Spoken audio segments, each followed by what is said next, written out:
Welcome back to Creative Wandering, my YouTube channel. I'm the host, Christine Westermark, and I wanted to give you an update on what we were planning for our big trip starting in September, when we're going to be away for almost a full year. So what I'm going to cover in this video today is an update on our overall plan, all the stops that we're going to make. And that has come about, the updates anyways, because we had to take a closer look at the time that we were going to be spending in Europe in the 26 countries that are in the Schengen region. And then we also needed to have another look at the budget, which I'll get to. The first thing you might notice is that the wall here looks a bit more organized. My husband's feedback on my last video was that he didn't quite understand all the little different maps that I had out. So he printed off this big map that you can see of the whole world, and I was able to plot in all the areas that we're going. Another reason that I'm updating this video from the last one, which was not huge updates to the overall trip plan, but some definite details have been filled in. But the bigger reason is because I realized I'd made a bit of a mistake in the budgeting process. I kept looking at the numbers and they seem to be so good, almost too good. And people that I've worked with in the past would have been more immediately suspicious that they're way too good to be true. But I guess I was a little bit more optimistic. And I kept showing them to various people, but people would just look at my budget and go, okay, yeah, there's lots of lines there, looks very detailed.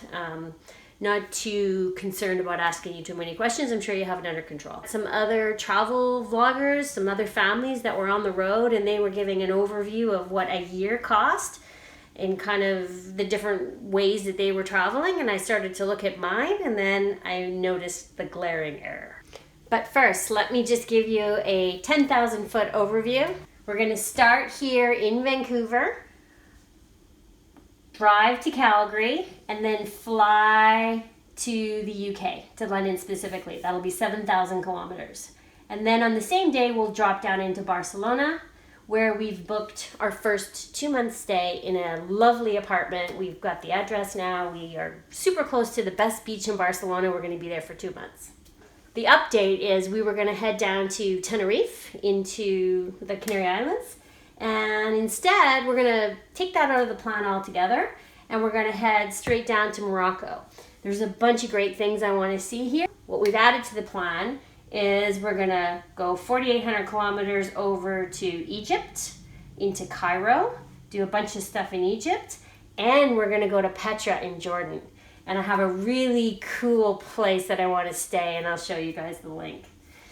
Then from there, we're gonna do Christmas in Bali. So we'll go 9,900 kilometers all the way down to Bali. And then we'll come from, after our month in Bali, we'll go up 4,300 kilometers into this little 4-country cluster in Southeast Asia.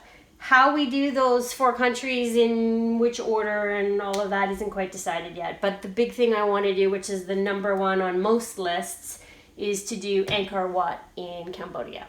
I read about people that do Angkor Wat and all the surrounding temples in a day, which I can't even imagine. I don't know how you could do it justice even in a week. After we leave Southeast Asia, we'll do 9,700 kilometers back to Barcelona. Best connections for flying out of Asia are definitely back to Barcelona or Madrid. And from Barcelona, since we'll have spent so much time there already, we're probably not going to stay too long, but we have a circle route through Spain that we want to do. Then, before the time is up in the region, in the 26 countries, my kids are dying to go to Norway. So we definitely put Oslo on the map. It's super expensive, so we won't be able to stay there very long, but we may end up being there for the May 17th, very special day in spring in Norway, which would be quite something. Then we'll end up our trip in the UK, spending some time in London. Again, super expensive city, but we'll spend a few days there at least. And then maybe spend a couple of weeks outside in the country, something a little bit less expensive, but still will be really nice at the end of May and early June. And then from there, we'll fly back to Calgary, where we will have left our truck for the whole time we're away. Okay, this is the book I got from the library that really changed how I was thinking about this trip. I could go on and on and on about this trip and this travel adventure that we're about to go on. I'm going to have to take this book back to the library very soon.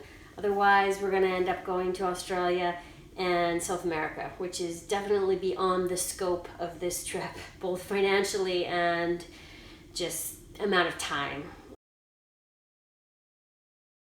In my budget, I had all along thought of the rental income that we were going to get from the house as offsetting the mortgage. In my mind, those two things were linked. Unfortunately, what I discovered in the budget is I had included the income, the rental income, and not the mortgage payment. So in effect, I was only accounting for the rent we were going to be paying in various cities and countries along the way, and not our first commitment, which is to our mortgage here back home. So that was a significant error, but it did explain why the numbers looked too good to be true. So I had been overly cautious in the first draft and built in all kinds of buffers. So again, when I was able to go through it and comb through the numbers and be more realistic about what things were going to cost outside of the Lower Mainland and Vancouver, where the cost of living is fairly high, I was able to carve out a much more realistic budget and claw back most of the mistake. One of the benefits of traveling with teenagers rather than small children is, first of all, the work is a lot less for me as a parent. And I think they're going to remember these months and weeks in a way that they obviously wouldn't have remembered as little children, because when we talk about some of those early family vacations, they don't remember any of it now. And we had thought that they were old enough to remember, but they don't. So I think now, by the ages of 14 and 16, this will be something that they'll take with them for a long time. I think it'll change them a little bit to see how the rest of the world lives and how many other countries' citizens live and how grateful they may be when they come home to Canada to be Canadian. I know that I was about 24 the first time I went to Asia, and I really had an eye-opening experience of the extreme privilege that we have here. You can't understand it until you go see it. So thanks for watching. It's been a lot of fun making these videos, and I've learned how to edit them on iMovie, and that has been a lot of fun too.